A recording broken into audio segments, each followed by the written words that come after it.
Fuse wire, it is made, it is low melting device, ये एक low melting device है।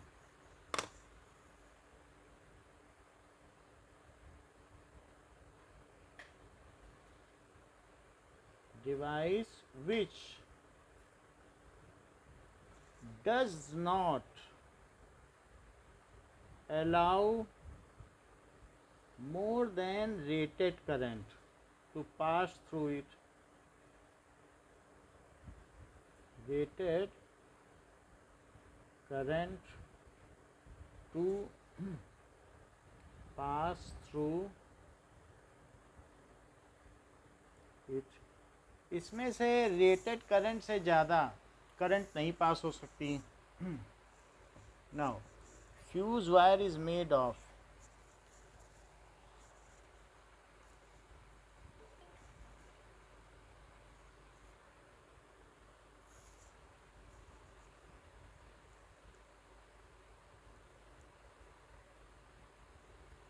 तो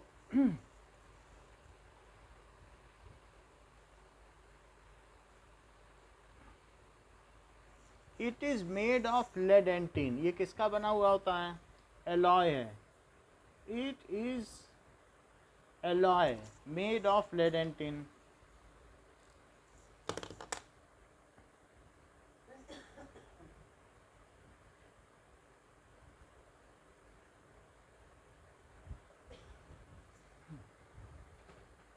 tin and जो ये किस तरीके का होगा? अगर हम फ्यूज वायर देखें देन ये इस तरीके की आपने कभी डिवाइस देखी है?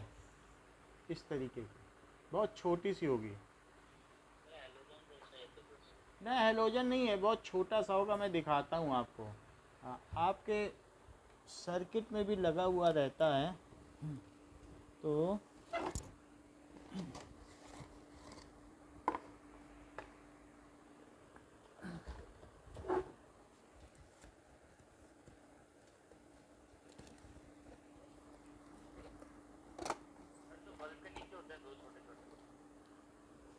बल्ब में कभी कभी ये जो आपका स्विच होता है तो उसमें ये चीज़ होती है। ये जो मल्टी पिन स्विच होता है ना, स्विच सर्किट, तो उसमें होता है। ये देखो इस तरीके से होगा। ये चीज़ देखी है?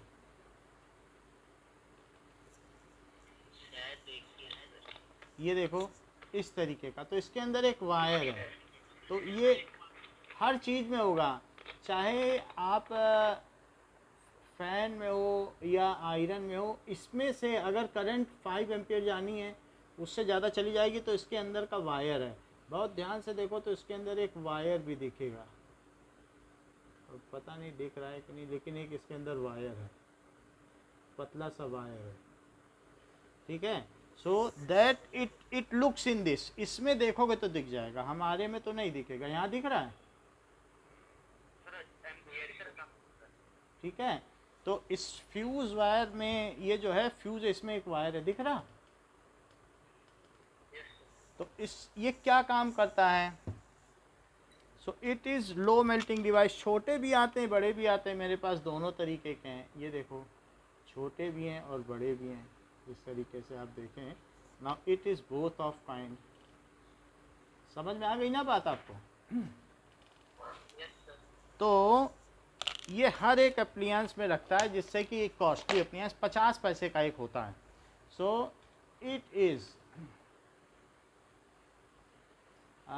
मेड ऑफ, ये किसका बना होगा? हाँ, so it is made of lead and tin, lead and tin का बना होगा।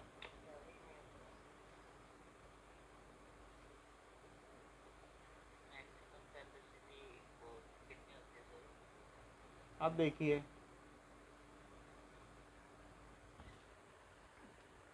तो ये लेड एंड टिन का बना होता है। It does not allow more than the rated current to pass through it. मान लीजिए कि हमारे पास ये दो वायर हैं जो कि पोल से आ रहे हैं, ये पोल है। तो पोल से फिर आगे भी चले जाएंगे तो एक है लाइव वायर और दूसरा कौन सा होगा, न्यूट्रल। तो हमने इससे लाइव वायर से कनेक्शन ले लिया। अब लाइव वायर से कनेक्शन लिया है तो इसके बाद हमने यहाँ पर अपने घर में एक एमसीबी लगाया है। एमसीबी का मतलब मिनिएचर सर्किट ब्रेकर। अगर कभी भी स्पार्क हो तो मिनिएचर सर्किट ब्रेकर इसे ट्रिप कर देगा, ऊपर उठा देगा और करंट गायब हो जाएगी। मान लीजिए एक्सीडेंटली आपने किसी वायर को किसी में लगा दिया, लाइव को उससे टच करा दिया, शॉर्ट सर्किट हो गई, कुछ ऐसी चीज़ हो गई कि जिससे अचानक बहुत तेज़ फ्लो ऑफ करंट हो गया, तो एमसीबी ट्रिप ऑफ हो जाएगा, इसका स्विच ऊपर हो जाएगा। सो इसको कहते हैं मिनिएचर सर्किट ब्रेकर। नहीं तो हमारे घर में आग लग सकती है या कुछ ना कुछ मिसहैप हो सकता है। तो मिनिएचर सर्किट ब्रेकर ये सभी के यहाँ होता है। मैं दिखा देता हूँ कि ये क्या चीज़ होती है। Miniature circuit breaker, what does it, और ये सबके घर में होती है। सो एमसीबी,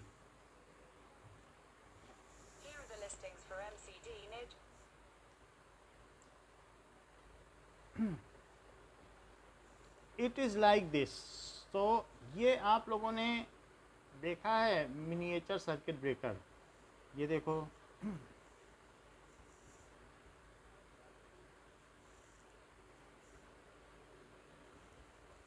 ऐसा, ये अपने आप स्विच ऊपर हो जाता है, नीचे हो जाता है, ऐसे होते हैं कि नहीं एमसीबी।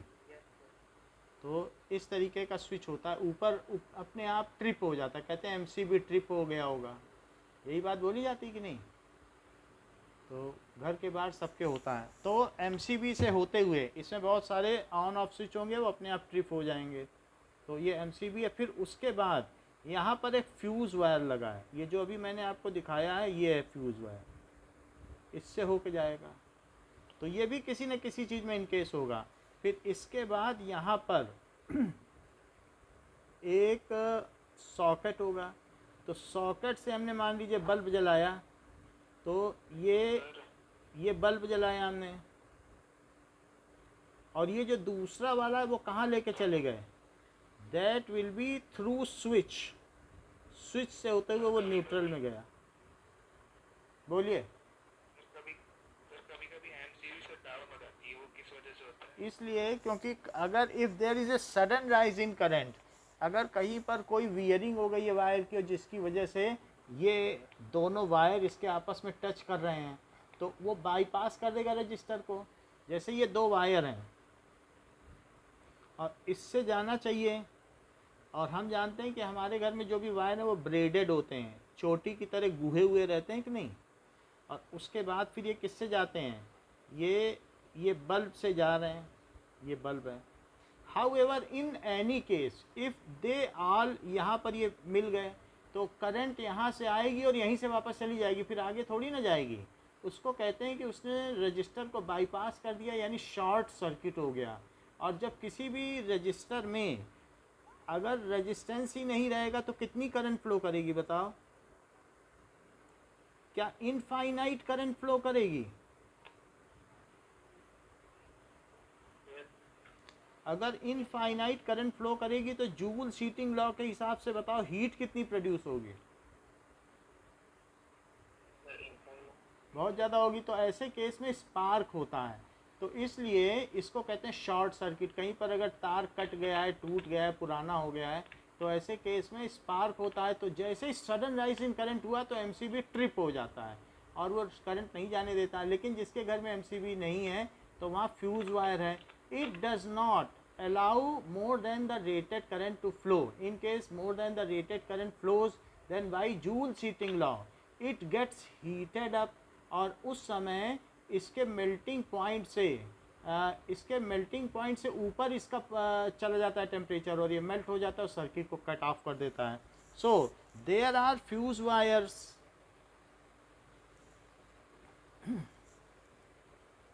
Of rating. फिर नया लगा दो। तो अगर आपको फ्यूज़ वायर जैसा भी हो तो उस केस में it can be change into new. तो नया फ्यूज़ वायर लगा दिया जाता है।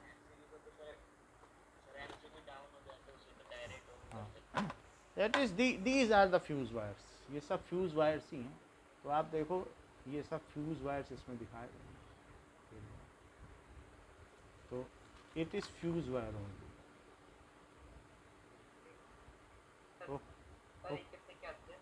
ये 20 पैसे के आते हैं। ये आप चले जाओ उधर जहाँ पर मोहनपुरा पुलिया के आगे, तो 20 रुपए के 100 देता है। सो फ्यूज़ वायर ऑफ रेटिंग। लेकिन यहाँ पे बाहर में लोगे तो 5 रुपए का भी दे देगा। तो रेट में डिफरेंस है। आप थोक में लोगे तो सस्ता मिल जाएगा। So these are fuse wires of rating 1 ampere, क्योंकि इसका बहुत ज़्यादा यूज़ है। तो 1 ampere, 2 ampere, 3 ampere and 5 ampere अलग अलग रेटिंग के हैं, और 10 एम्पियर। हम लोगों के घर में 5 एम्पियर वाला लगा है, क्योंकि आपके घर की जो टोटल करंट है तो वो ज़्यादा से ज़्यादा 2 एंड 2.5 एम्पियर से ऊपर नहीं पहुंचती है। अगर आप सारे जो डिवाइस हैं उन सब की पावर कैलकुलेट करो, देखो तुम्हारे घर में कितने कितने वोल्ट के क्या चलते हैं। 2 पंखे चलते हैं क्या? 150 वाट के, बोलो। चलो 4 चलते हैं, 4 फैन। किसी की आवाज़ आ रही है, 4 फैन हो गए। और ये माना जा सकता है कि जितने भी बल्ब जलते हैं 100 वाट के ले लो, क्योंकि 20 वाट का एक ट्यूबलाइट होता है। तो 20 वाट के अगर 5 ट्यूबलाइट तुम्हारे घर में चलते हैं तो फिर कितना हो जाएगा बताओ?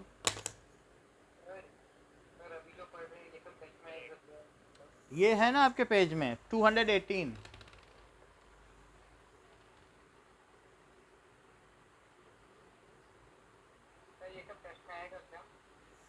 टेस्ट में ऐसे पूछ लेंगे। 218 तो इट इज़ इतने वाट के हो गए ये ट्यूबलाइट। ठीक है। अब जैसे आपके घर में इलेक्ट्रिक आयरन चला, कभी तो चलाते होगे, 1000 वाट का इलेक्ट्रिक आयरन हुआ, तो इलेक्ट्रिक आयरन हो गया। इसके अलावा अब ज़रा देखो, प्रवीण आवाज़ आ रही है, इसको म्यूट कर लो कहीं से। अब देखो इसके अलावा 500 वाट का कूलर चला, 250 वाट का क्या चला बताइए? फ्रिज चला, और भी कुछ चीज़ चलती है इसके अलावा। टेलीविज़न 20 वाट का है। और माइक्रोवेव ओवन ये 1000 वाट ले लेगा। 1800 बुक में दिया था एक क्वेश्चन में, हम ये ले लें। ठीक है। वॉशिंग मशीन भी चल सकती है। वॉशिंग मशीन 300 वाट में चलती है। हाँ, वो भी 500 वाट का होता है। तो वॉशिंग मशीन और मिक्सर, ये जो 500 वाट का मिक्सर जूसर ग्राइंडर, इससे ज़्यादा कुछ नहीं चलता। 500 वाट और एक्स्ट्रा रख लो कि कोई चीज़ आपने एक्स्ट्रा चला ली तो अब आप यहाँ पे देखो कि ये 20 × 5 क्या हो गया, और 4 फैन है तो 150, तो ये 600 हो गया, और प्लस 100 और 1000, और ये कितना हो गया? 500 वाट का एक कूलर है। किसी किसी के घर में 2 कूलर भी चलते हैं, तो उस केस में क्या होगा? 1000 वाट का और 250 वाट का एक रेफ्रिजरेटर होगा, और 20 वाट का टीवी, और 1000 वाट, और 300 और 500। तो इस तरीके से हमारे घर में ये सारी पावर यूज़ होती है।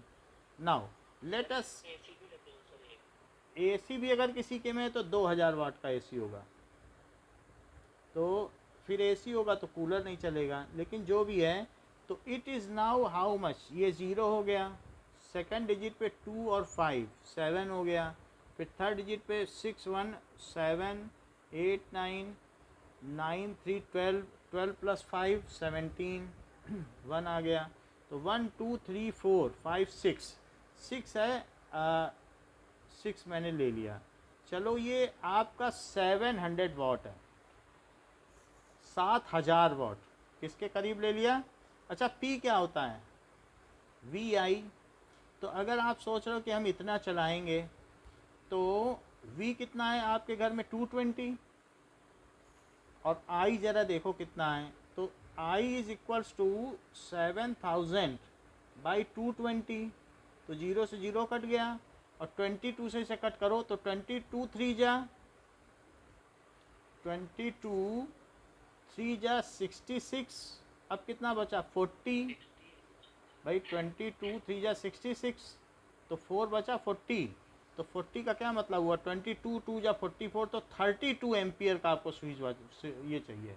लेकिन ये सारी चीज़ें एक साथ नहीं चलती। ऐसा नहीं होगा आपके घर में केबी चले तो मोस्टली आप 10 एम्पियर का अगर फ्यूज़ वायर लगा लें तो काम बन जाता है। समझ में आया कि नहीं? ये हाईली रेटेड करंट है, इतना कोई नहीं होगा कि एसी भी चलाएं। हम लोग चलाते हैं अपने इसमें कोचिंग सेंटर में, तो वहाँ हमें 30 एम्पियर चाहिए, घर में 5 एम्पियर से काम चल जाता है। अगर ऐसा हो एसी भी चले, 2 कूलर भी चले, तो फिर फ्यूज़ वायर मेल्ट हो जाएगा, और ऐसे केस में आपको नया फ्यूज़ वायर ला के लगाना पड़ेगा। पापा आपके जानते हैं, वो लगा देंगे, आपको पता भी नहीं चलेगा कि उन्होंने लगा दिया है। So more than the rated current it is alloy, so it is a safety device. सबसे पहले आपको क्या बताया जाएगा? It is low melting safety device. और इसका काम क्या है? it cuts off the current if there is more than the rated current and saves our costly appliance। ये क्या करता है? it cuts off the current, it cuts off the current, या सर्किट को ये कट ऑफ कर देगा। if current flows more than it's rated current, जितना इस पर लिखा है, जितने का ये लायो, मोर देन रेटेड करंट। सब एक ही रेट के मिलते हैं, चाहे 5 एम्पियर का लाओ 10 एम्पियर, सब एक ही रेट के हैं। Rated current and saves our costly appliances. कैसे ये कट ऑफ कर देगा बताइए? मेल्ट हो जाएगा, क्योंकि जब ज़्यादा करंट होगी तो जूल सीटिंग लॉ के हिसाब से मेल्ट हो जाएगा और सर्किट को कट ऑफ कर देगा। तो इस तरीके से ये होता है। Now it is made up, आपके पास बताया गया एल्यूमिनियम का है, कॉपर है, आयरन है, लेड है, अलग अलग 4 तरीके के इसमें मेटल दिए हैं। मैंने टिन और लेड बताया है, लेकिन 218 पेज में नीचे से 8वीं लाइन पे आपको अलग अलग रेट के भी मिल जाएंगे। अब देखो हम लोग 18th क्वेश्चन पर थे। 18th क्वेश्चन क्या कह रहा है कि थर्ड क्वेश्चन पर थे ना, सी पे थे क्या? Why is a series arrangement not used for domestic circuit. So in series arrangement voltage जो भी होगा, voltage applied is distributed among electric appliance and एक आपको क्वेश्चन देखा था जिसमें वो दिखाया था 6 वोल्ट और 4 वोल्ट की बैटरी से 2 ओम के रजिस्टर लगे थे, तो दोनों 8 वाट पे चल रहे थे। तो मतलब आपने देखा कि सीरीज में ज़्यादा वोल्टेज वाला सेल लगाने पे भी वो धीमे चल रहा था। एक क्वेश्चन था एक्सरसाइज का, और जो पैरेलल था उसमें 4 वोल्ट का लगाया था तो भी उसने 8 वाट दिया था। लास्ट क्वेश्चन नहीं था पिछले पेज का? तो इस तरीके से उसमें वोल्टेज डिस्ट्रीब्यूट हो जाता है, is distributed among electric appliances, so they do not work at there full efficiency, so they do not work फिर से बताएंगे, at their full efficiency। अब देखो जैसे ये 2 रजिस्टर हैं, रजिस्टेंस तो आर ही रहेगा। अब मान लीजिए कि आपने एक वोल्टेज 100 वोल्ट लगा दिया, 100 वोल्ट लगाया, तो अब दोनों में 50-50 वोल्ट आ जाएगा कि नहीं? भाई दो एक जैसी दुकान है तो कुछ यहाँ खाएंगे चाय पकौड़े, कुछ वहाँ खाएंगे, दोनों बिल्कुल एक जैसे इस तरह के दोनों ही चलेंगे। तो 50-50 वोल्ट वोल्टेज तो सब डिवाइड होता है ना। V1 प्लस V2 क्या हो जाता है, V equal to V1 plus V2 series में पढ़ा है कि नहीं। तो अब जरा देखो कि इस वाले पे पावर क्या हुई, power is equal to V square by R हुई। तो पावर क्या हुई, क्या 50 स्क्वायर बाई R हुई।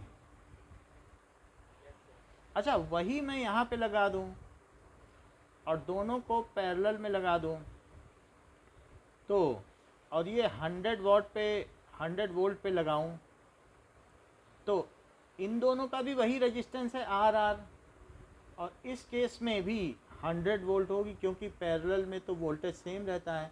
तो बताओ यहाँ पावर क्या हुई इस पे,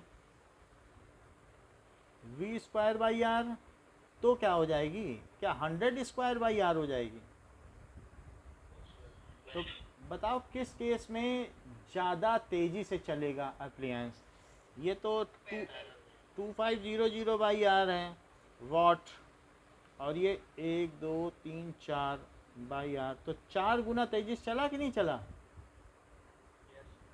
तो इस तरीके से so they do not work with full efficiency. सीजन दूसरा रीजन क्या है,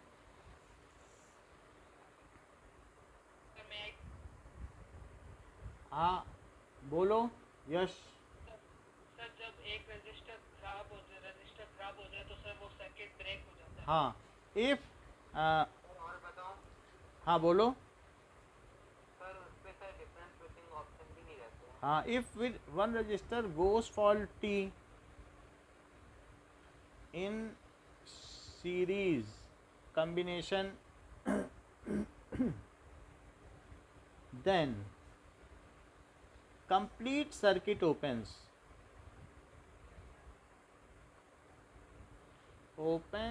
and no current flows through any other appliance and sir हाँ बोलो। सर अभी जो टेस्ट हो रहा है उसमें साइंस की जो एक्सरसाइज है वो उतने ही क्वेश्चन आएंगे जो इस हफ्ते कराए थे और उसके पहले वाले भी। साइंस में इस हफ्ते के आएंगे लेकिन मैथ में एग्जाम्पल 14 से आएगा। क्रॉस मल्टीप्लिकेशन का हमने कुछ पूछा नहीं है।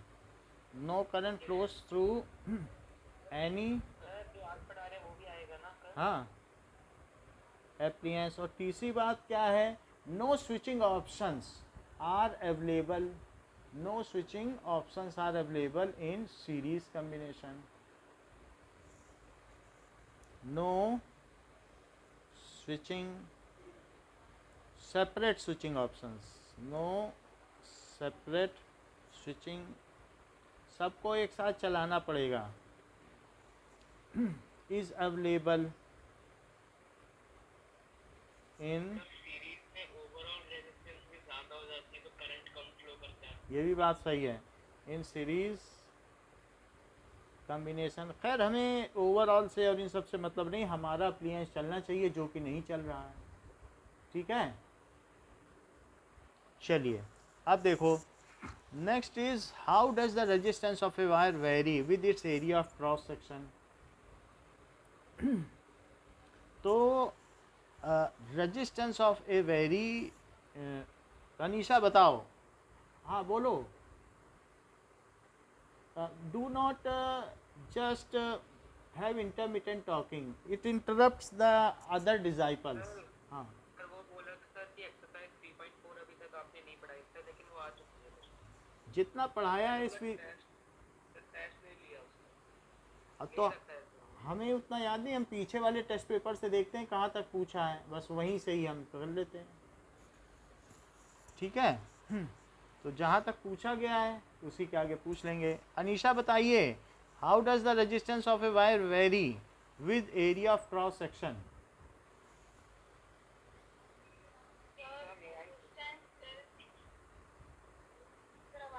आ रही है बोलो।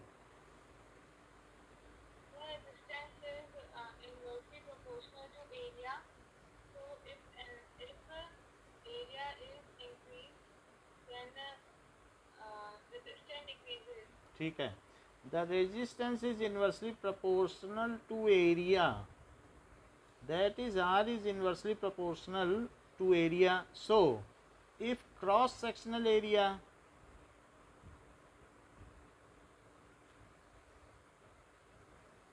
increases then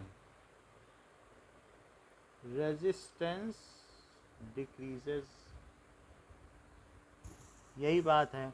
अब देखो why are copper and aluminum wires usually employed for electricity transmission? Copper and aluminium wires है वेरी लो रेजिस्टिविटी, इनकी रेजिस्टिविटी कम रहती है, तो इस वजह से इनको यूज़ कर लिया जाता है। So copper and aluminium wire have low resistivity, so they are used.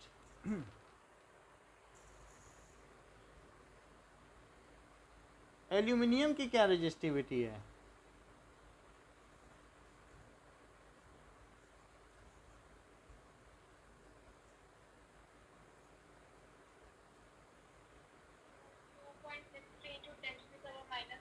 हाँ ठीक है। So they are used usually employed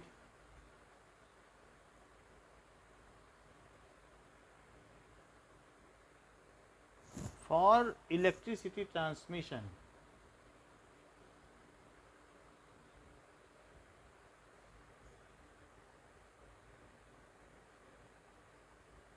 to decrease, किस चीज़ का डिक्रीज करने के लिए? To decrease energy loss during transmission, क्योंकि रास्ते में भी अगर करंट फ्लो करेगी पोटेंशियल डिफरेंस पर तो आई स्क्वायर आर के हिसाब से तो लॉस होगा ही कि नहीं होगा, उतना पावर लॉस नहीं हो जाएगा। तो इसलिए हम चाहते हैं कि रास्ते में जब भी किसी इलेक्ट्रिक हाउस से हमारे घर तक लाइट आ रही, उसमें बहुत सारी बिजली, कम से कम 30% पावर लॉस हो जाता है। So to decrease power loss during transmission,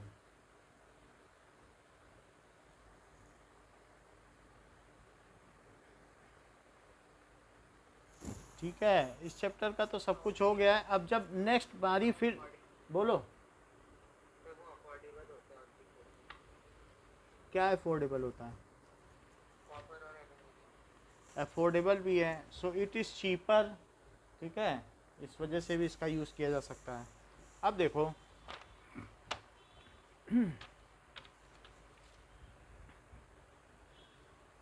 अभी तो हम लोग बुक के चैप्टर्स कर रहे हैं, फिर जब नेक्स्ट टाइम इसमें फिर वापस आएंगे तो इससे जो नेक्स्ट हायर लेवल है उस पर काम करेंगे।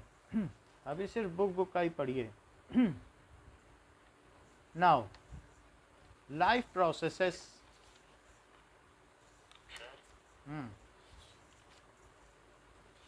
बताइए। जैसे आपने फ्यूज वायर बताया था ना, हाँ अब मान लो फ्यूज वायर वो फ्यूज हो जाता है, तो जब तक नया नहीं लगाएंगे तब तक बिजली नहीं जाएगी। फ्यूज़ वायर हटा दो, दोनों तारों को जोड़ दो, जब तक पापा आए तब तक कदम ने लाइट जला लिया, फिर से आप लगा दो फ्यूज़ वायर। इतना तो कर ही सकते हो कि इंतज़ार करोगे पापा का।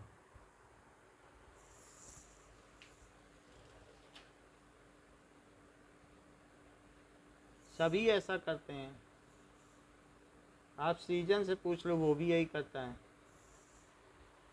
अब देखो all the plants and animals are alive और लिविंग थिंग्स, हम सभी लिविंग थिंग्स हैं, जितने भी प्लांट्स हैं एनिमल्स हैं, we all are living things.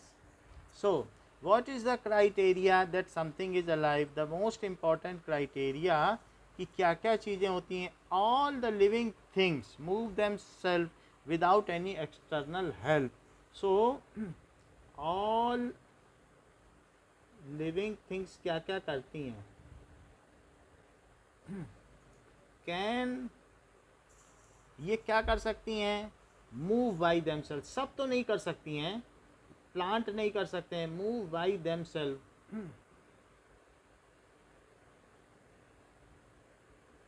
Without any external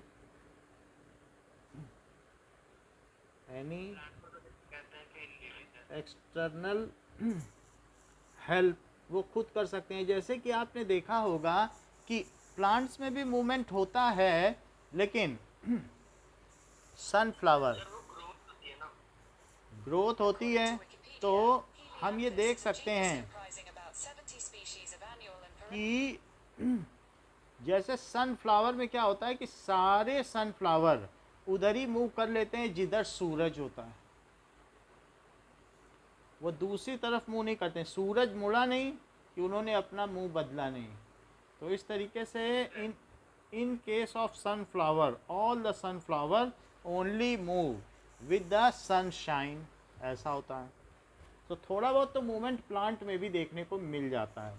दूसरी चीज़ लेकिन उतने एक्सटेंट का नहीं है जितना एनिमल में है।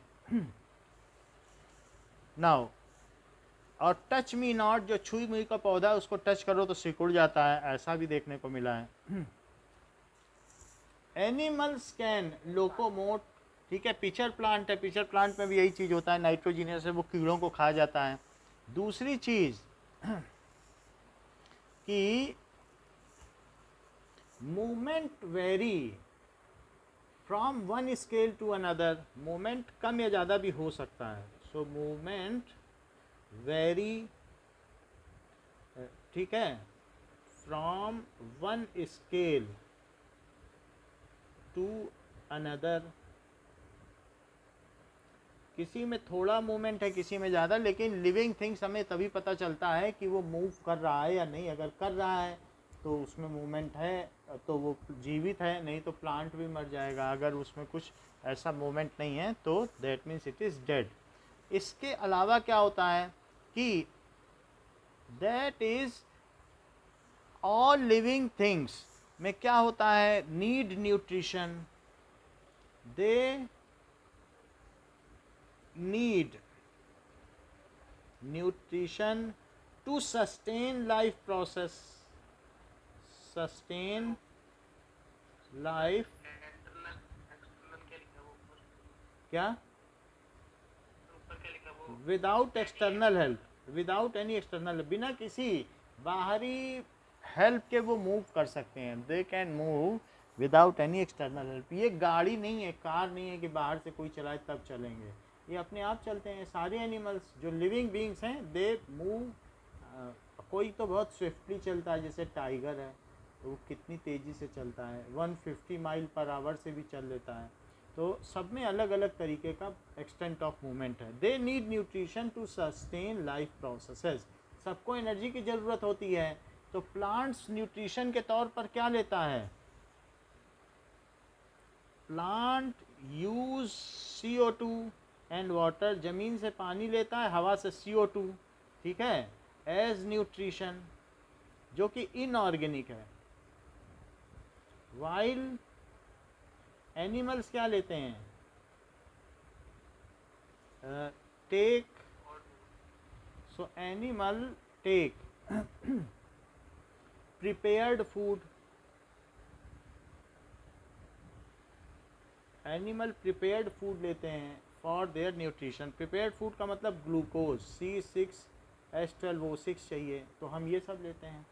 और इसके अलावा हमें अपनी बॉडी को बिल्डअप करने के लिए प्रोटीन चाहिए, ये तो एनर्जी का सोर्स है, एनर्जी चाहिए काम करने के लिए। अगर आप मान लीजिए कांगो में चले जाओ, सोमालिया में, तो वहाँ आप देखोगे उनको यही मिल रहा है, वो बढ़ ही नहीं रहे जीवन भर, क्योंकि प्रोटीन नहीं मिलेगा तो ग्रोथ नहीं होगी। तो ये चाहिए कार्बोहाइड्रेट, इसका नाम होता है कार्बन है और वाटर है तो कार्बोहाइड्रेट, कार्बोहाइड्रेट चाहिए। और क्या चाहिए, प्रोटीन, प्रोटीन ग्रोथ के लिए चाहिए। इसके अलावा फैट चाहिए। फैट किस लिए चाहिए हम लोगों को, क्या कभी आप लोगों ने पढ़ा है कि जो सेल वॉल बनती है हम लोगों की, तो वो सेल वॉल के बनने के लिए प्रोटीन और फैट की ज़रूरत पड़ती है, प्रोटीन और लिपिड की। अगर हमारे अंदर लिपिड को ही तो फैट कहते हैं, तो अगर फैट नहीं होगा तो क्या हमारी नई सेल बन पाएंगी? तो इसलिए प्रोटीन भी चाहिए, फैट भी। और कभी किसी मोटे आदमी को देखा है तो हम लोगों की स्किन के नीचे फैट सेल होती हैं, एडिपोज टिश्यू। मोटे आदमी को बर्फ़ पे लिटा दो तो भी मज़े से लेटा रहता है, क्यों? क्योंकि it gives us thermoregulation. The fat tissue within our skin, जो अंडरलाइंग आवर स्किन, इट क्या करते हैं, they act as a insulator, ये हमारे अंदर की हीट को बाहर नहीं आने देती। आप -40 डिग्री में लद्दाख में रहो, मैं भी रह के आया हूँ, तो वहाँ हमारे अंदर की बॉडी का टेम्परेचर 37 डिग्री सेल्सियस ही था, या 98.7 डिग्री फ़ारेनहाइट, और बाहर -40 था। तो क्यों ऐसा था? क्योंकि हमारी बॉडी में फैट टिश्यू है। तो वहाँ नंगे पैर जब आप जाते हो बद्रीनाथ केदारनाथ, तो बर्फ़ पे चलना पड़ता है। तो वहाँ पर आपके अंदर का बॉडी टेम्परेचर 37 है और आप बर्फ़ में पानी में चल रहे हो। तो which saves you, that which gives you thermoregulation, ये आपकी बॉडी में ये जो होम्योस्टेसिस है वो कौन बना के रखता है, यानी बॉडी का एक कांस्टेंट एनवायरनमेंट कौन बना के रखता है? It is fat tissue. तो फैट भी ज़रूरी है कि नहीं? जब भूकंप में आप दब जाते हो तो सबसे पहले आपके बॉडी का क्या खर्च होता है? ग्लूकोज। ग्लूकोज कहाँ स्टोर्ड है आपकी बॉडी में? लीवर में। कहाँ पे स्टोर्ड है? लीवर है। लीवर में सारा ग्लूकोज जब सब खर्च हो जाएगा, 15-15 दिन तक लोग दबे रहते हैं, फिर भी जिंदा निकल आते हैं। तो पहले आपने जो ग्लूकोज खाया है वो खर्च होगा, फिर लीवर का खर्च हो जाएगा, फिर आपकी बॉडी का सारा फैट खत्म होगा, ये रिजर्व फूड कहलाता है। फिर प्रोटीन खर्च हो जाएगा आपकी बॉडी का, और जैसे ही आखिरी प्रोटीन का पार्टिकल ख़त्म हो जाएगा आप मर जाएंगे। तो इस तरीके से they all also act as a reserve food. तो इसके अलावा भी एक हम लोगों ने पढ़ा है डीएनए। तो ये सारी चीज़ें जो है हमारी बॉडी में रहती हैं, सो जिसको कि न्यूक्लिक एसिड कहते हैं, या विटामिन्स। तो डीएनए तो हम न्यूट्रिशन के तौर पर नहीं लेते, लेकिन बाकी चीज़ें तो न्यूट्रिशन के तौर पर हमको चाहिए। विटामिन है, वाटर है, ये सब न्यूट्रिशन के तौर पर चाहिए। And minerals. मिनरल्स का मतलब है पोटेशियम आयन, सोडियम आयन। और विटामिन का क्या मतलब है? Vitamin A, vitamin B, vitamin C, जिसको कि अभी हम थोड़ी देर में आगे देखने वाले हैं। बात यह है कि आपको अपने जीवन को सस्टेन करने के लिए, लाइफ प्रोसेसेस को सस्टेन करने के लिए खाना खाते रहना पड़ता है। अगर अंदर कच्चा माल डालते रहोगे तभी अंदर की मशीन चलेगी, और अगर नहीं डालोगे तो समझो फिर डेड हो जाएंगे। सो एवरी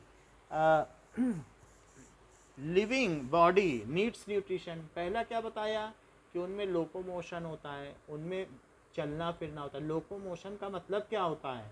चलना फिरना। दूसरी चीज़ क्या बताई? उनमें न्यूट्रिशन होता है। तीसरी चीज़ क्या होती है? Now they do respiration. Living body do respiration. Stimuli, stimuli का पूछना है, मतलब किसी को पूछना है क्या? कौन पूछ रहा है? क्या होता है? स्टिमुली का मतलब होता है उद्दीपक। जैसे आपने हीट को टच किया, so they respond to stimuli. तो हीट एक स्टिमुली है and you are responding, you are moving finger away from it. तो you are, heat is stimuli, water is stimuli, chemicals are stimuli, sunlight is stimuli. तो ये सारी चीज़ें हैं जिसके फेवर में हम रिस्पॉन्ड करें या अपोजिट में, उन सभी को स्टिमुली कहते हैं। तो हम बहुत सारी चीज़ों के पास जाना चाहते हैं या फिर दूर जाना चाहते हैं। So anything environment which makes us to move either towards it और away from it are called stimuli. ठंडा पानी है तो हम दूर जाना चाहते हैं। सो वी हैव, यानी living organisms have control and coordination. इनमें कंट्रोल एंड कोऑर्डिनेशन होता है। Living organisms have control and coordination. ऐसा कभी हुआ है कि आपने एक पैर उठाया हो और अचानक दूसरा भी उठ गया हो, जब तक कि वो पैर, पहला पैर जमीन में पड़ने ना पाया हो? कि नहीं हुआ कभी? नहीं हुआ। ऐसा होगा तो हम गिर जाएंगे। ऐसा कभी हुआ है कि आप खाना मुंह के पास ले गए हो, मुंह ना खुला हो, तो हैंड और माउथ कोऑर्डिनेट ना कर रहे हो, मुंह के चारों तरफ दाल चावल लग गया हो? ऐसा नहीं हुआ कभी? तो इस तरीके से ऐसा भी नहीं होता है कभी कि सांप देखें और हम उछल ना जाएं। तो इस तरीके से there are every body parts. आँख ने देखा और पैर उछल गया। So different limbs coordinate with each other for sustaining life. तो पूरी ऑर्गेनिज्म को सस्टेन करने के लिए सारे अंग एक दूसरे की हेल्प करते हैं। तो खाना हमने खाया, पेट को जो उसको है डाइजेस्ट करना ही करना है। सो different limbs coordinate with each other in a synchronous manner. बिल्कुल क्रम से होता है, ये नहीं है कि आपने हाथ में कौर उठाया और मुंह खुल गया तभी से, नहीं, जब वो वहाँ जाएगा तभी खुलेगा। अगर ऐसा हो तो हम हंसी के पात्र बन जाए कि देखो अभी खाना लिए नहीं है, मुंह खोल दिया है। तो इस तरीके से various organs of our body acts in synchronous या coordinated manner to sustain life.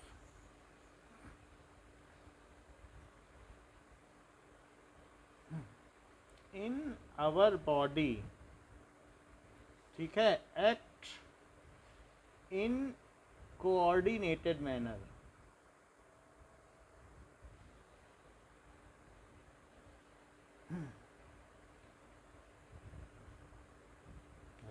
और कभी भी आपने ऐसा देखा है कि जो नर्तकी है वो कितने कंट्रोल्ड मूवमेंट करती है कि उसका पैर जितना उठना चाहिए उतना ही वो डांसर उठाएगी, हाथ जितना जाना चाहिए, उंगलियों का कैसा मूवमेंट होना चाहिए, आइज का कंट्रोल्ड मूवमेंट देखे हैं, दैट मेक्स अस मेस्मराइज, जो हमको मंत्र मुग्ध कर देते हैं। देखा है आपने कि नहीं? एक किसी एक्रोबैट को देखा है जो सर्कस में काम करता है, कितना कंट्रोल्ड मूवमेंट है उसका, जरा सा इधर उधर तो जान चली जाए।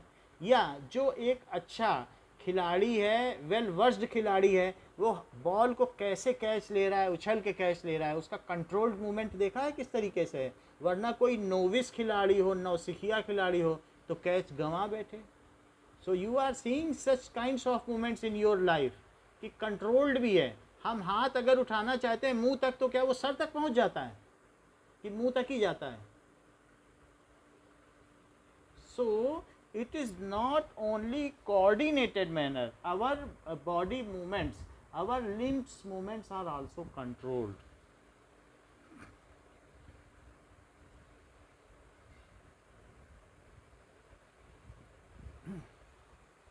Our limbs movements are also controlled.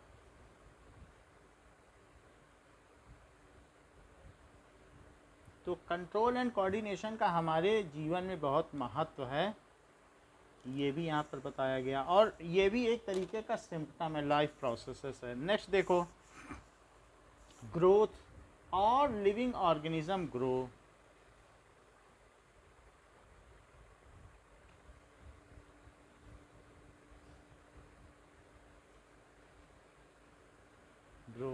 सभी ग्रो करते हैं और ये इंटरनल ग्रोथ है। ये ऐसा नहीं है कि माउंट एवरेस्ट जो है 1 फीट ऊंचा हो गया क्योंकि उसके ऊपर मिट्टी आ गई है, ये एक्सटर्नल ग्रोथ नहीं है।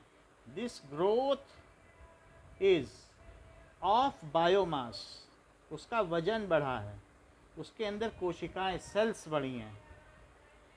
एंड इंटरनल,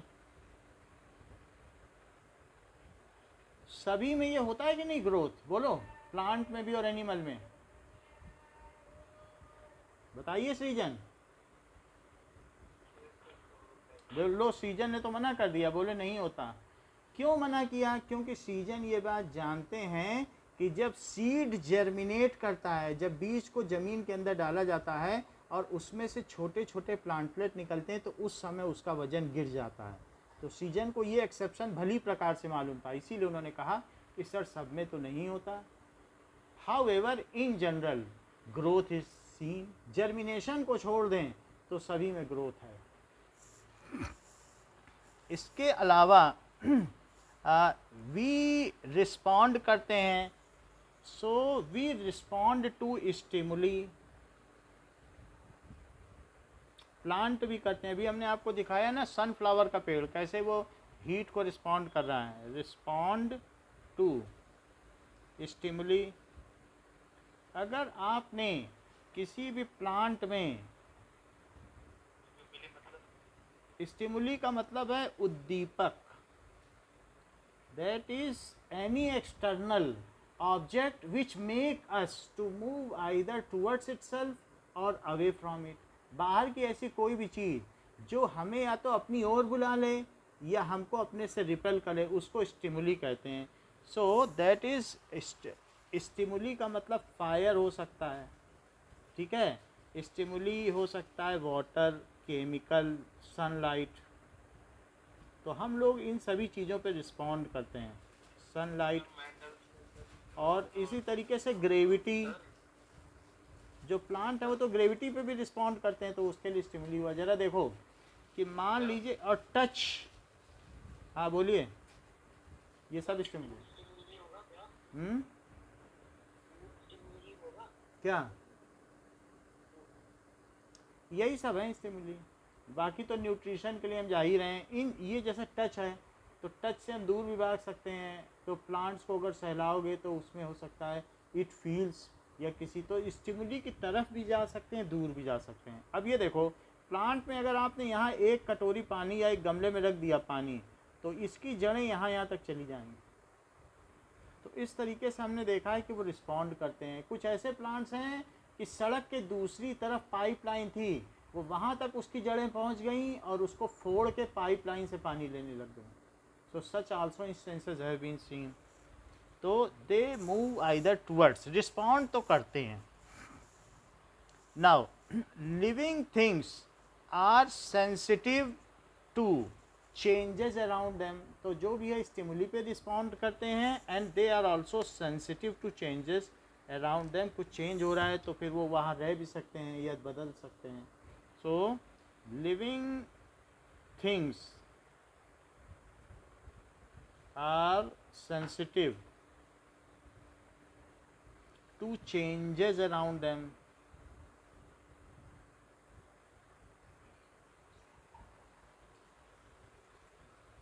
नेक्स्ट देखिए, नाउ लिविंग थिंग्स रेस्पायर, इसका क्या मतलब है?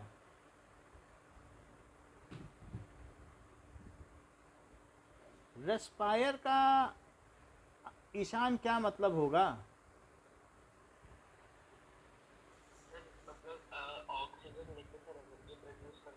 हाँ ये सही है।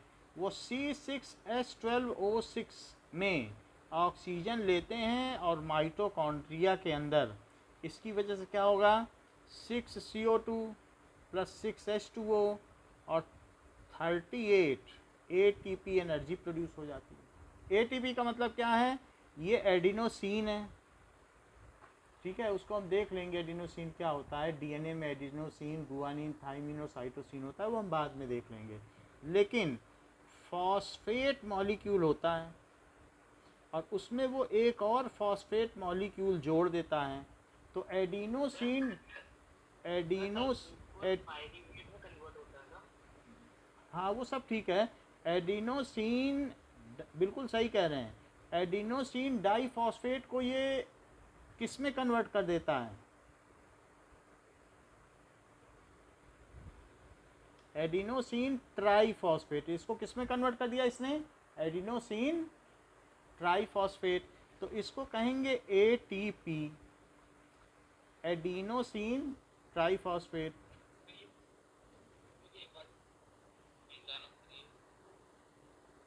एडिनोसिन, हाँ बोलो, अभी मैं समझाता हूँ, अभी समझाया नहीं है। ये है एडिनोसिन डाइफॉस्फेट, यानी किसी भी सेल के अंदर, किसी भी सेल के अंदर एक माइटोकॉन्ड्रिया है जिसके अंदर इस तरीके का फोल्डेड स्ट्रक्चर, ये है माइटोकॉन्ड्रिया। तो अब सब तरफ यहाँ फॉस्फेट मॉलिक्यूल बहुत हवा में तैर रहे हैं, यानी साइटोप्लाज्म में घूम रहे हैं। तो साइटोप्लाज्म में घूम रहे हैं। अच्छा, तो अब यहाँ पर क्या होता है कि एडिनोसिन डाइफॉस्फेट सब तरफ है सेल में, और ये भी है, फॉस्फेट भी है। तो इसने क्या किया, एडिनोसिन डाइफॉस्फेट में ये काम माइटोकॉन्ड्रिया ने किया। माइटोकॉन्ड्रिया ने जब ग्लूकोज को तोड़ा तो उससे एनर्जी निकली। उस एनर्जी की मदद से माइटोकॉन्ड्रिया ने क्या किया,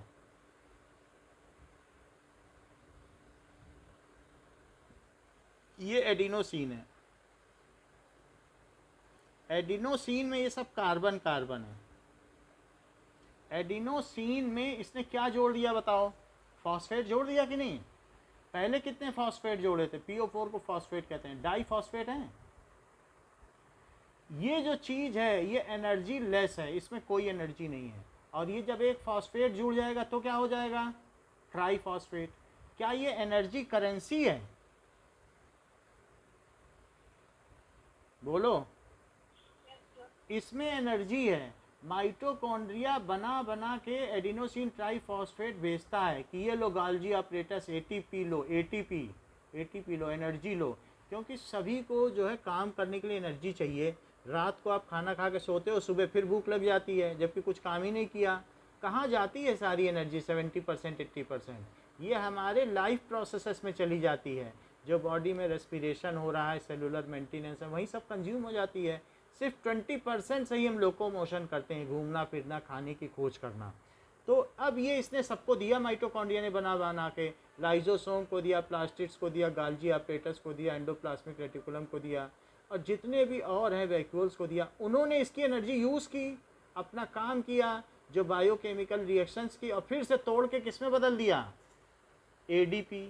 एक फास्फोरस निकल गया इस ऐसा करने से, फिर भेज दिया माइटोकॉन्ड्रिया के पास, जाओ माइटोकॉन्ड्रिया को दे दिया लो एडीपी, फिर से बनाओ एटीपी।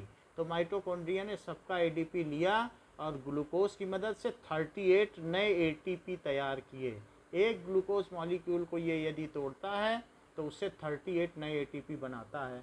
और ये पर सेकंड ना जाने कितने ग्लूकोज के मॉलिक्यूल को तोड़ता है, और किसी सेल में ना जाने कितने माइटोकॉन्ड्रिया भी होते हैं। तो इस तरीके से ये काम क्या होता है। रेस्पिरेशन क्या है? रेस्पिरेशन का मतलब है breaking down of glucose and preparing energy, releasing energy in form of ATP. बोलो, बात समझ में आ गई? Which is utilized by all cell organelles for their biochemical activities. बोलो। चलो, तो लिविंग थिंग्स रेस्पायर। क्या प्रवीण रेस्पिरेशन को ही आप ब्रीदिंग कहते हो कि दोनों अलग अलग प्रोसेस हैं? बताइए। नहीं, मैं मेरी बात का जवाब दे दो, मैं तो एक्सप्लेन कर ही दूंगा। ये मुझे बता दो कि क्या रेस्पिरेशन और ब्रीदिंग सेम है कि अलग अलग है? अच्छा, नाउ प्रांजल आप बताओ, अलग हैं क्या? क्या क्या अलग हैं, बताओ कैसे? आपकी आवाज नहीं आ रही मेरी। ओके,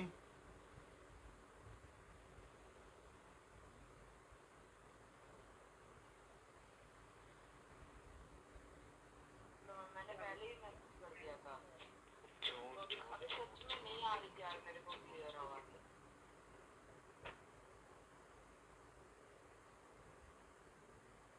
सर अब आ गया था। ओके, एक मिनट। नाउ ये बताओ ब्रीदिंग क्या प्रोसेस है? ब्रीदिंग, प्रांजल, यस सर। ब्रीदिंग क्या प्रोसेस है? ब्रीदिंग सर मतलब हमें एक ऑक्सीजन इनहेल करते हैं और हाँ कार्बन बिल्कुल, it dioxide. Is a physical process. However respiration is a chemical break down of glucose. ये रेस्पिरेशन है, दिस इज रेस्पिरेशन। और ब्रीदिंग में डायाफ्राम ऊपर या नीचे होता है, तो उसकी वजह से हमें ब्रीदिंग होती है। जैसे कि यहाँ पर ये नीचे एक डायाफ्राम है, ये डायाफ्राम है, लंग्स, ये लंग्स हैं, और लंग्स के नीचे ये डायाफ्राम है। तो ये लंग्स ब्रीदिंग करते हैं, तो उसके नीचे ये देखो ये डायाफ्राम है। तो that is known as, these are lungs. तो लंग्स का आप उठ जाना या बैठ जाना, that is known as breathing. इसमें ये चीज़ जो नीचे उठ रही है रबर जैसी, वो डायफ्राम है। तो ये उठेगा और नीचे होगा रिदमिक मूवमेंट, और उसकी वजह से ये लंग्स क्या होंगे, दे विल मेक ब्रीदिंग। समझ में आ गई बात? So breathing is a physical process, जबकि रेस्पिरेशन कैसा प्रोसेस है? Yes, respiration is chemical process. Now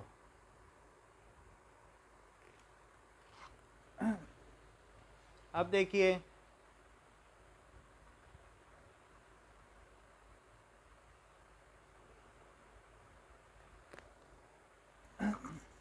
तो living things respire, to release energy.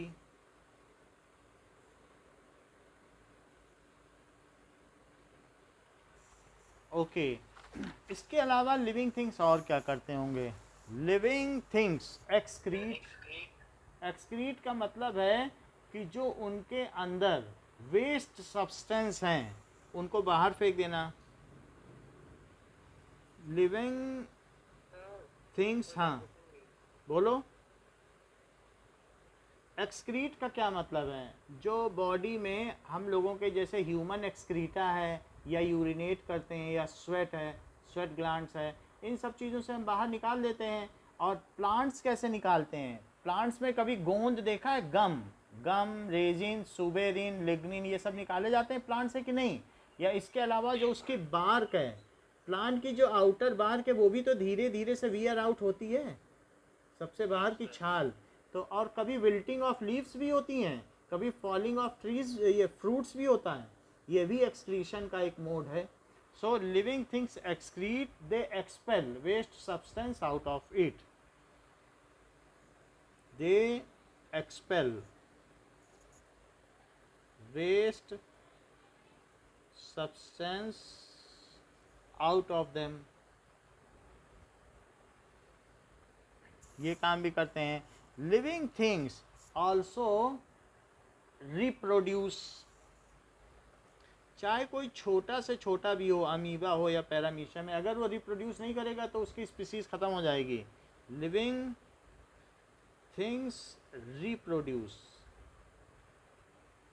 They give birth to young ones similar to them, they give birth, young ones भी बोल सकते हो या of springs.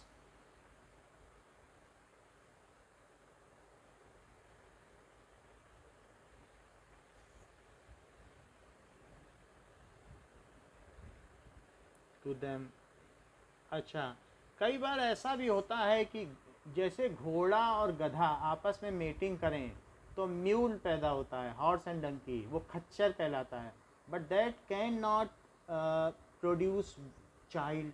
खच्चर है यानी mule, mule can not produce child. इसका ये मतलब नहीं है कि वो लिविंग बीइंग नहीं है। तो कुछ एक्सेप्शंस भी हैं, जैसे प्लांट लोकोमोशन नहीं कर पाता, तो इसका मतलब ये नहीं है कि वो लिविंग बीइंग नहीं है। कुछ ऐसे नव दंपति हैं, मैरिड कपल्स हैं, जिनके बच्चे ही नहीं होते हैं, तो क्या इसका मतलब ये माना जाए कि वो लिविंग बीइंग नहीं है? कुछ ऐसे लोग हैं जो चीज़ों को सेंस नहीं कर पाते और वो कोमा में चले जाते हैं और काफ़ी महीनों तक रहते हैं, तो इस पैरालिटिक अटैक आ जाता है, तो क्या ये माना जाए कि वो लिविंग बीइंग नहीं है? तो इस तरीके से हम देखते हैं कि हम लोगों में, ह्यूमन बीइंग में या एनिमल में, एक समय के बाद ग्रोथ रुक जाती है, तो क्या ये माना जाए कि लिविंग बीइंग नहीं है? सो इस तरीके से इफ़ वन और मोर symptoms or characteristics are present, then it can be said that things are that means it is a living being or organism. Now अब जरा देखो, what does it mean by life processes?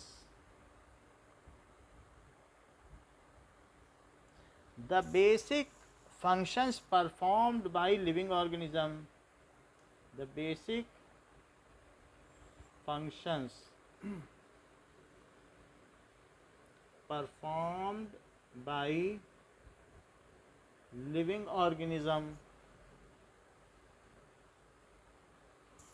to sustain their life on earth, या to maintain their life on earth. ऐसा नहीं होगा कि हम सिर्फ सोते रहें तो जिंदा नहीं रह पाएंगे, हम ज़्यादा नहीं जिंदा रह पाएंगे। Their life on earth is called life processes.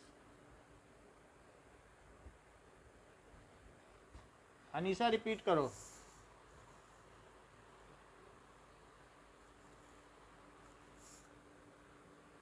What is life processes? The basic function performed by living organism to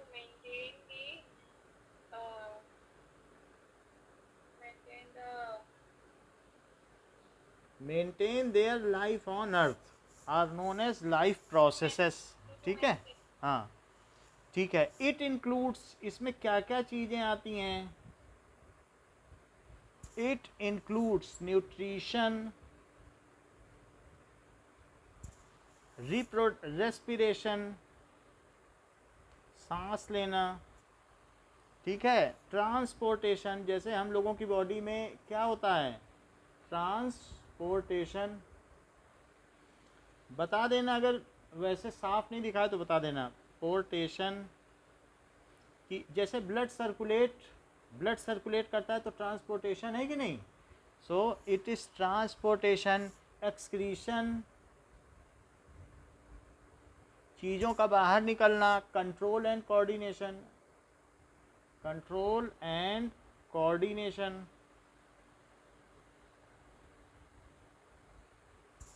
इसके अलावा ठीक है, रिस्पॉन्ड टू स्टिमुली,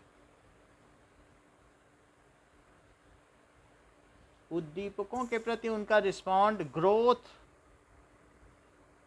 ग्रोथ भी होती है, इसके अलावा मूवमेंट भी होते हैं, एंड रिप्रोडक्शन। ये सब चीज़ें हों तो ये मान लेना चाहिए कि वो लिविंग बीइंग है। ये सब लाइफ प्रोसेस है, इन्हीं के बारे में हम बायो में पढ़ेंगे, 10th की बायो में सब यही पढ़ाया जाएगा। एंड रिप्रोडक्शन,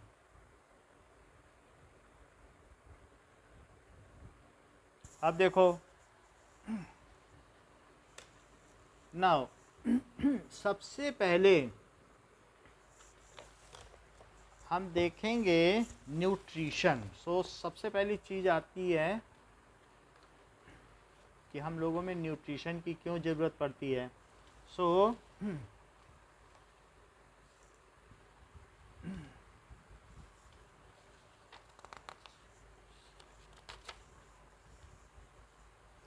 न्यूट्रिशन किस तरीके का होता है?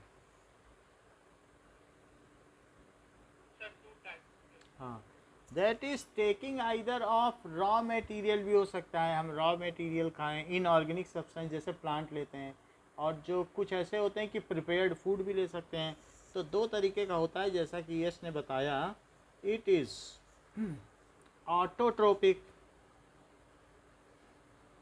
ऑटोट्रोपिक, और दूसरा क्या होगा? हाँ, ऑटोट्रोपिक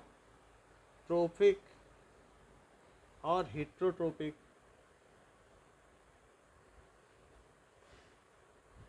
यानी organism prepare their own food from simple inorganic substance.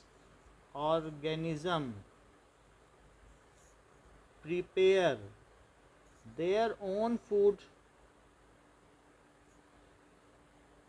from simple inorganic substance. हाँ, सिंपल इनऑर्गेनिक सब्सटेंस है।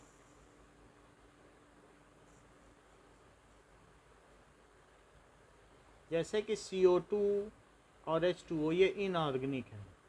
जो हमारी बॉडी में ना बने, बाहर ही बना बनाया मिल जाए, वो इनऑर्गेनिक है। जो हमारी बॉडी में बने वो ऑर्गेनिक कहलाता है। तो इसमें प्लांट्स आते हैं।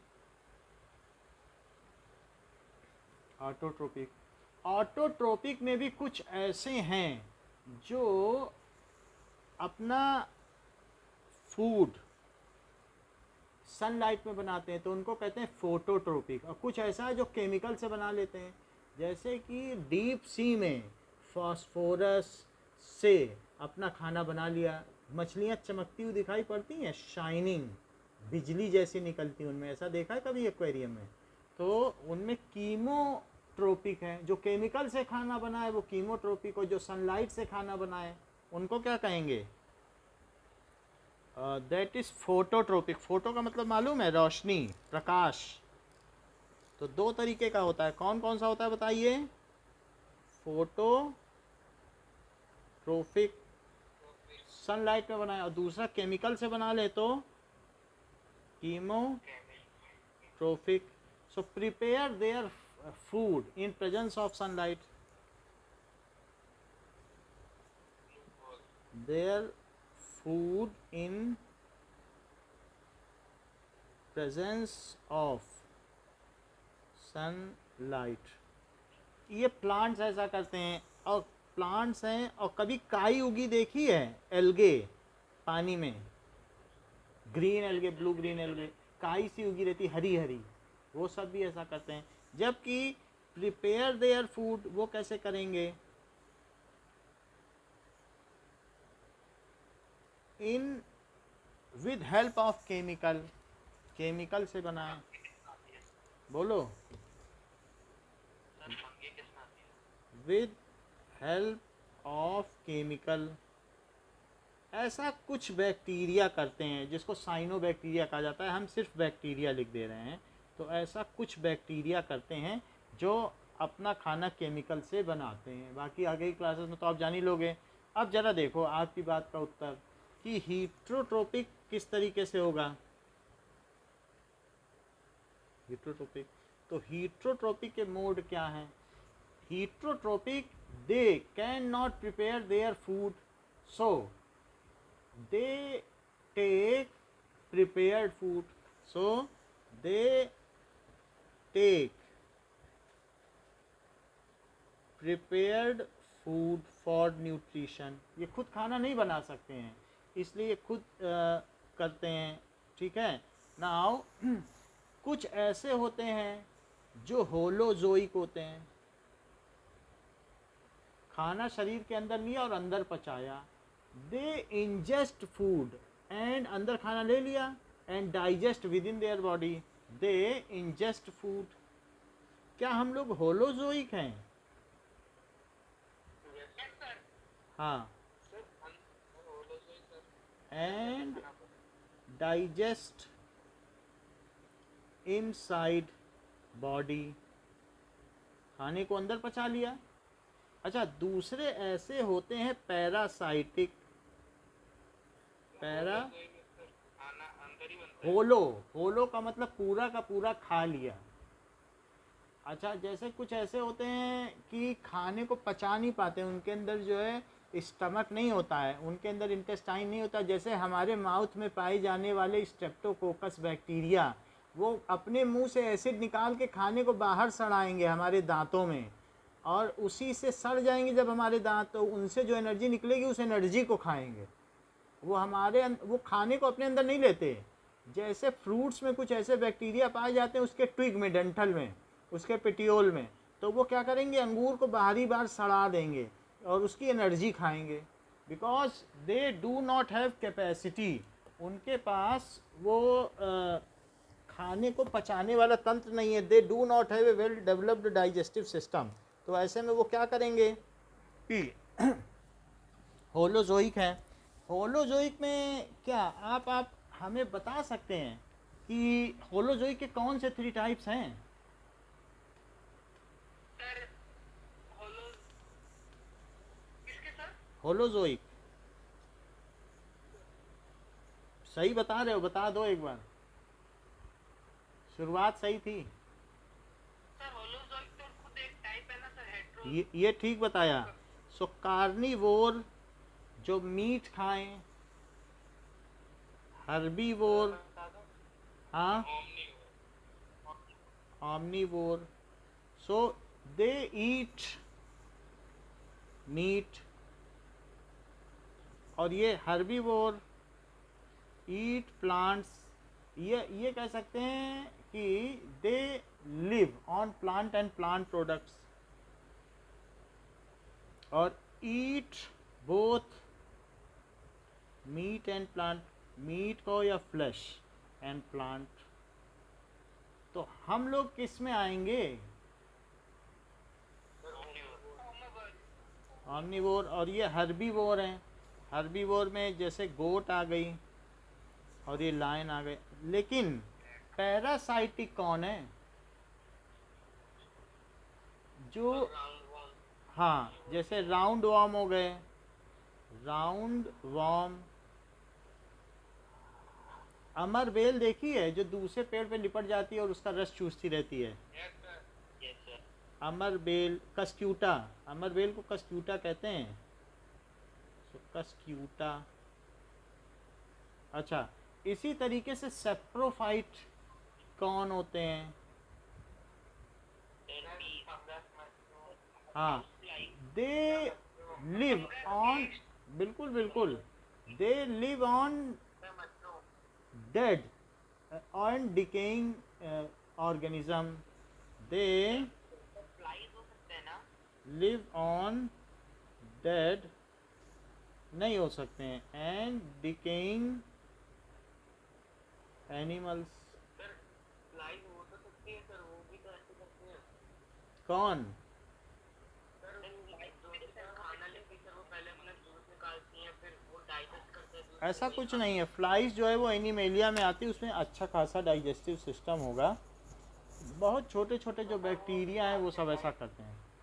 अब हम इनके बारे में और देखेंगे। तो हमने क्या देख लिया, न्यूट्रिशन, बोलो। फ्लाइज से खा। अब देखिए कि नाउ क्वेश्चन दिया गया है कि न्यूट्रिशन के हमने अलग अलग टाइप देख लिए कि न्यूट्रिशन क्या क्या चीज़ होती है। सो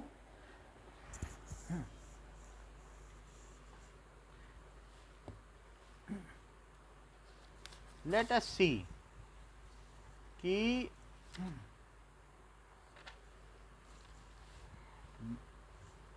दैट इज न्यूट्रिएंट क्या है और न्यूट्रिशन क्या है। न्यूट्रिएंट पहले समझिए,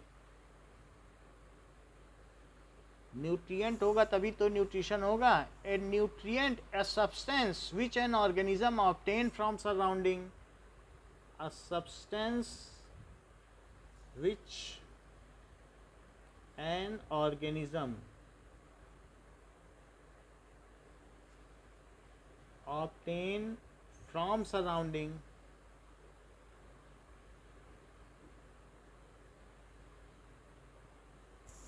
ठीक है, and use it as a source of energy, and use it as source of energy, ठीक है, for the biosynthesis of its body constituent. बस इतनी सी बात है, जो बाहर से ले और सोर्स ऑफ एनर्जी के लिए काम करे। To maintain its life processes, जिससे कि वो अपने जीवन की प्रक्रियाओं को चला सके। Maintain its life processes. Himanshu, ये मुझे बताओ कि क्या प्लांट्स भी न्यूट्रिएंट्स लेते हैं, यदि हाँ तो वो क्या न्यूट्रिएंट्स हैं, बताओ। प्लांट्स क्या न्यूट्रिएंट्स लेते हैं? सर मैं बताऊँ पीटर? मैं बताऊँ, प्रवीण से पूछ लें, प्रवीण बता दें। Sir water. What sir what मैं आई पीटर। अब आप बता दीजिए, कोई भी सीजन बता दें, ठीक है। Sir mineral. So sir plant take, ठीक है, CO2 लेंगे, water and minerals. Sir NPK भी तो लेते हैं सर, नाइट्रोजन, फास्फोरस और पोटेशियम। देखिए इसी में माइक्रो न्यूट्रिएंट्स भी हैं और मैक्रो न्यूट्रिएंट्स हैं। टोटल 19 टाइप्स के आप जब ने जो मिनरल्स 9th में पढ़े हैं, तो उसमें जो भी 7 हैं एसेंशियल न्यूट्रिएंट्स और बाकी 13 हैं नॉन एसेंशियल, वो सारे इसी में हैं। तो वो तो जब हम अभी आगे पढ़ेंगे तो इन चीज़ों को खोलेंगे ही, अभी तो हम न्यूट्रिएंट पढ़ रहे हैं ना, ठीक है कि नहीं। तो अब आप देखिए न्यूट्रिशन क्या होता है। न्यूट्रिशन, सो न्यूट्रिशन का मतलब है a process of intake of nutrients,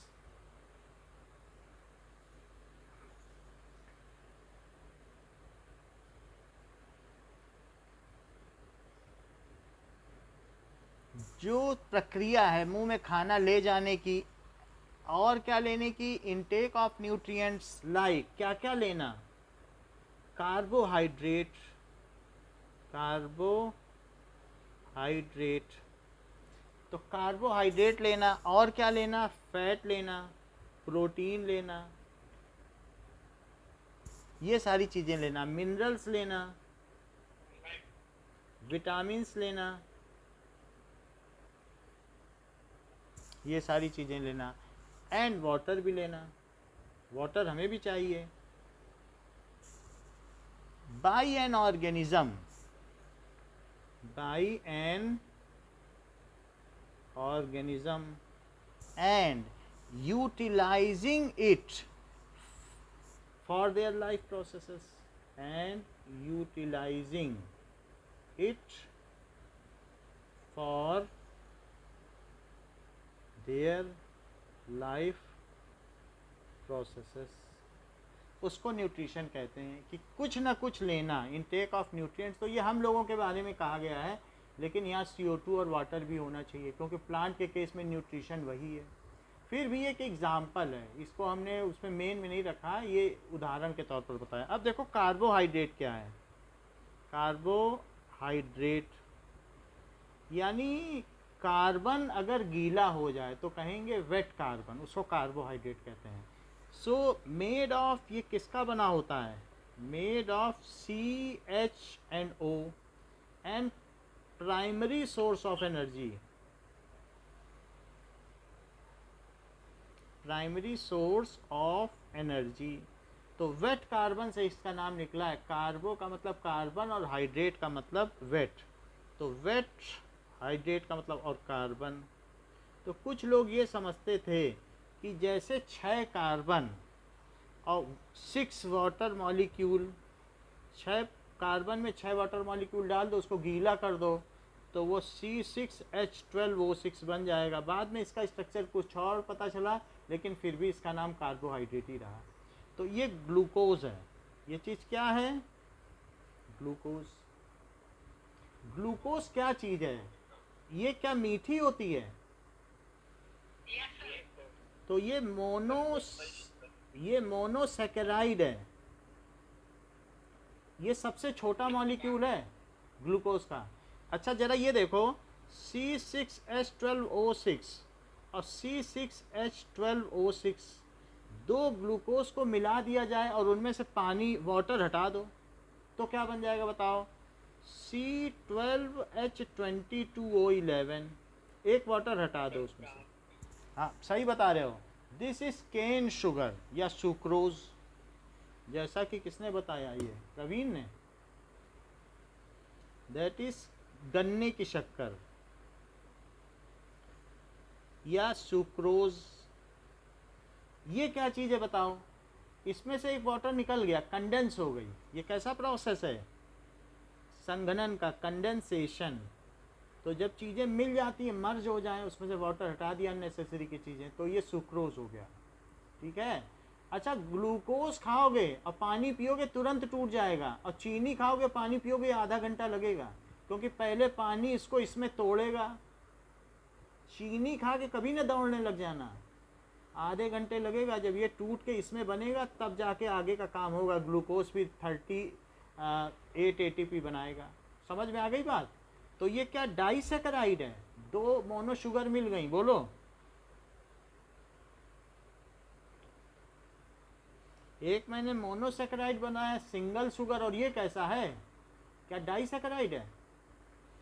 अच्छा कभी ये सोचा है C6H12O6 अगर 1000 मॉलिक्यूल ले लिए जाएं, या N का मतलब 1000, और उनमें से सब में से एक एक वाटर निकाल दो तो क्या होगा?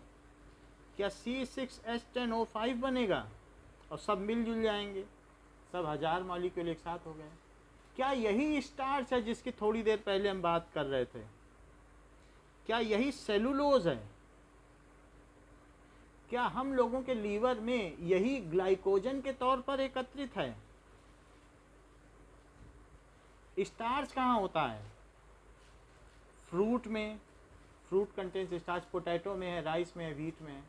तो मतलब स्टार्च होता है इन सब चीज़ों में। फ्रूट में तो ग्लूकोज होती है, लेकिन स्टार्च के अगर आपको सोर्स चाहिए तो व्हीट हो गया, पोटैटो हो गया, और क्या हो गया?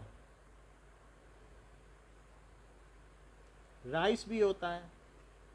अच्छा सेलुलोज किसी ने देखा है क्या? 99.9% कि नहीं देखा? बिल्कुल, सेलुलोज है कॉटन।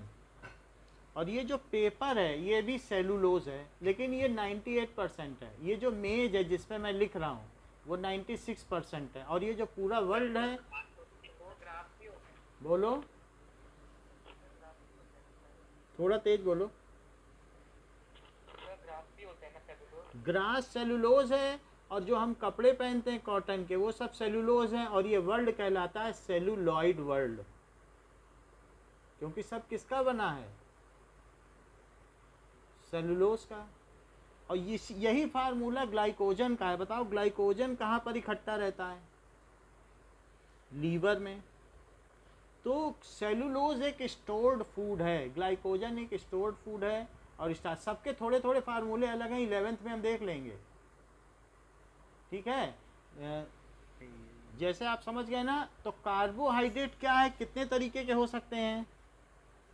Poly saccharide. सर हाँ, सर आपने बोला कि सर ये सुक्रोज का सर K12H2211 होता है और सर मैल्टोज का भी यही होता है, तो डिफरेंस क्यों माना जाता है? हाँ डिफरेंस, जो डिफरेंस है वो 11th में देखना, इनके स्ट्रक्चर में डिफरेंस है।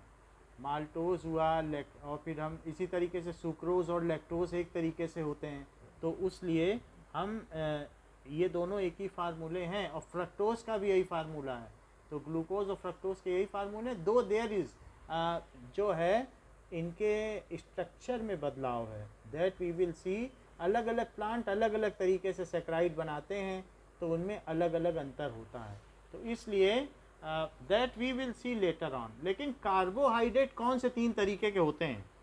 अच्छा ये मुझे बताओ कि अगर आलू खा लोगे, पोटैटो, तो कितने देर घंटे में पचेगा? 1 आवर। ये सही कह रहे हैं, C6H10O5 to the power n, यही है पोटैटो में, इसको स्टार्च कहते हैं। तो स्टार्च खाने के बाद आप पानी पियो जम के, खूब प्यास लगेगी। आलू खाओ, खूब प्यास लगेगी, और जब पानी पियोगे तो फिर ये n टाइम्स C6H12O6, और जैसा कि प्रवीण ने कहा कि 4.5 घंटा रुक जाना।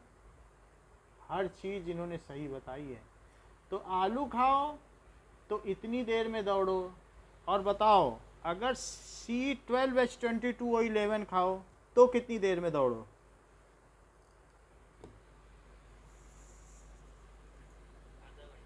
हाँ, H22O11, क्योंकि इसको भी टूटने में थोड़ा सा समय लगेगा। ये इसमें एक वाटर का पानी तभी पीना पड़ेगा,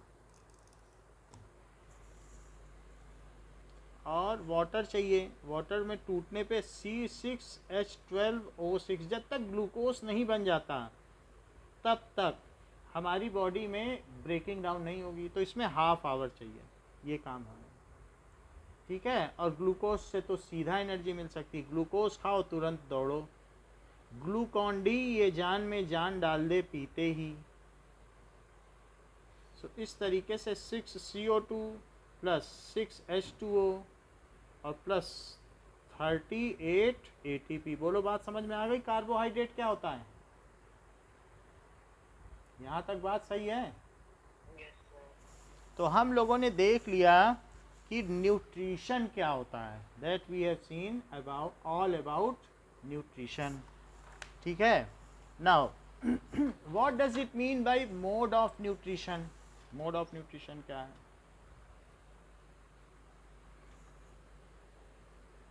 mode of nutrition, that is method of procuring food या obtaining food is known as mode of nutrition. Method of obtaining food, कुछ लोग डायरेक्टली इनऑर्गेनिक ले लेते हैं, is called mode of nutrition. Mode of nutrition. So ये 2 तरीके का होता है। पहला क्या बताया? ऑटोट्रोपिक, और दूसरा हीटरोट्रोपिक। बाकी इनकी क्या डेफिनेशन है, हीटरोट्रोपिक के क्या 3 टाइप हैं, फिर उसमें अब हम और भी देखें होलोजोइक के क्या टाइप हैं, वो सारी चीज़ें आपको नेक्स्ट क्लास में पढ़ाई जाएंगी।